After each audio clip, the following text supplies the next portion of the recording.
თან უნდა გავყაროთ გურამ რაზე ვლაპარაკობ მკვლელები ხო არიან კორუმპირებულები ხო არიან ქვეყანა ხო შეგვიგინეს აი მართლა ანწუხელიძეზე იძახიან გმირი არ არის სააკაშვილის პიარ შეეწირენო არ არსებობს საკითხი თემა რომელიც სადაც არ გადაუარეს და ბიჭო არ უნდა შევიკრიბოთ და არ უნდა გავცეთ პასუხი და 4 ოქტომბერზე რო ზოგი ზუზუნებს გია კი მაგაზე უნდა რა ზუზუნებთ ბიჭო თქვენო ბოდიში ვიღაცებს რამის შანსი ან ძალა რო ქონოდათ ჩვენ გამოყვებოდით და გამოყევით კიდევაც ბევრჯერ მაგრამ კაცი იძახის აგერ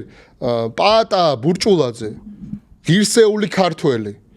აგერ ჩვენი მეგობარი ჩემი მეგობარი ჩვენი მეგობარი და თანამებრძოლი ლევანი ხაბეიშვილი ყოველგვარი პარტიული ინტერესების მიღმა უნდა დავდგეთო და დროშის ქვეშ 5 ჯვრიანი დროშის ქვეშ გავერთიანდეთო კი აბა რა უნდა იყოს გამაერთიანებელი ამ ქვეყანაში თუ არა აი ეს დროშა მე და უნდა გავერთიანდეთ და დედა უნდა უტიროთ ამათ სხვა გზა არ დაგვიტოვოს